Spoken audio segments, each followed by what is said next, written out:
Maybe Israelis don't always sound optimistic, but in reality they do normally have a sunny disposition, at least in how they regard the future, how they regard the national purpose.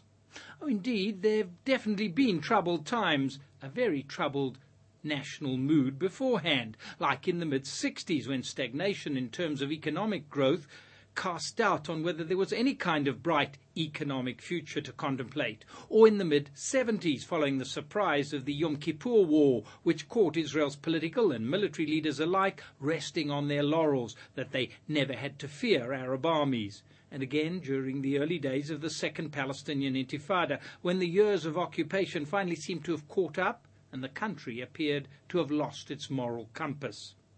And yet I don't think Israelis have ever been quite as pessimistic as they are now.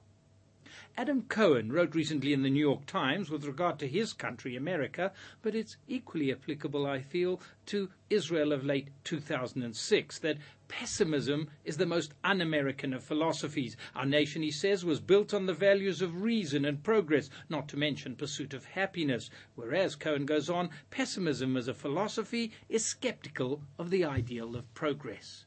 Part of President Bush's legacy, declares Cohen, may well be that he has robbed America of its optimism, a force used to rally the country, as Roosevelt and Reagan did when it was deeply challenged. And he goes on to note how Bill Clinton was often mocked for his declaration that he still believed, as he put it, in a place called hope.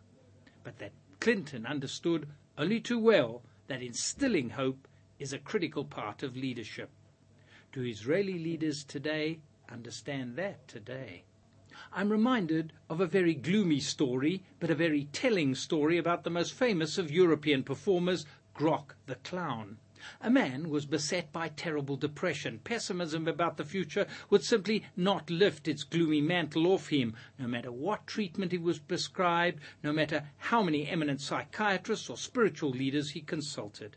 Eventually he got an appointment with the world's most esteemed doctor. Even he, however, at the end of their session, felt helpless at the depth of the man's depression. The only remedy I can see is for you to go and see Grok the clown. Maybe he can help you, he tells the depressed man.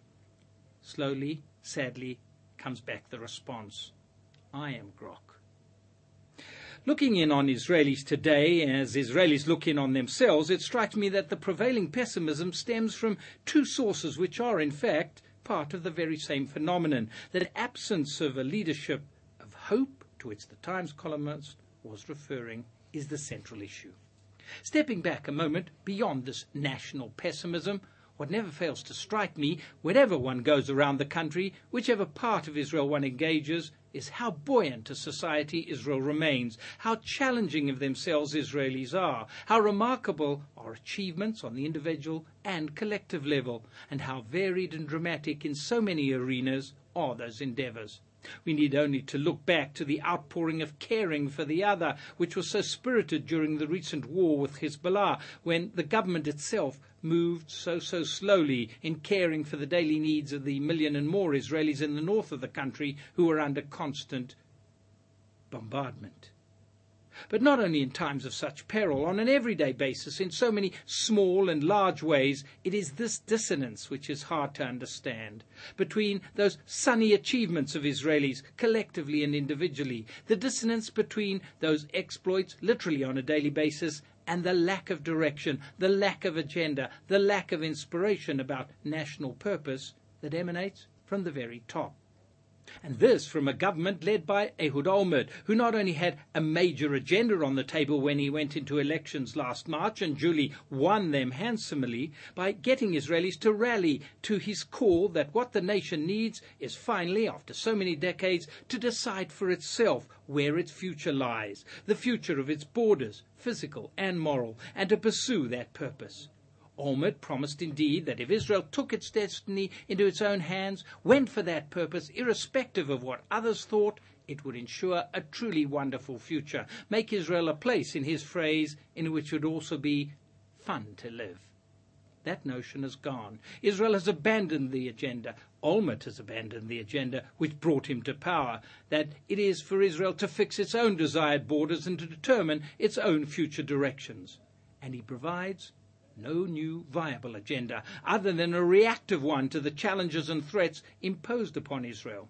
So the gloominess about the future seems wrapped up in the strategic regional situation, which Olmert promised would change dramatically in Israel's favor if only Israel were to decide for itself its future orientation, and would not simply continue to react to outside challenges and initiatives of the outside world, specifically those of its neighbors.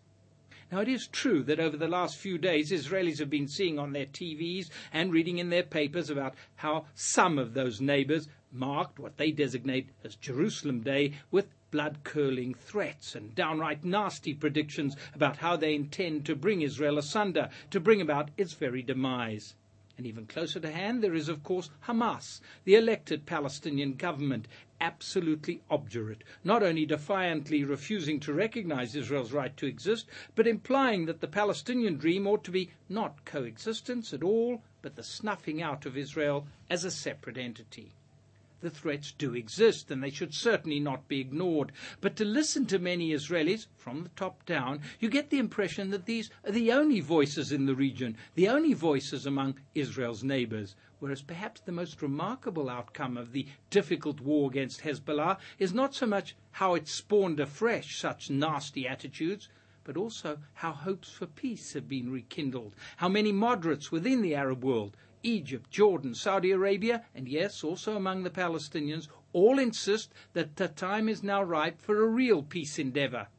There's even Syria sitting on the fence with Bashar al-Assad calling simultaneously for peace and for preparations for war against Israel, waiting, it would seem, to be tilted one way or another.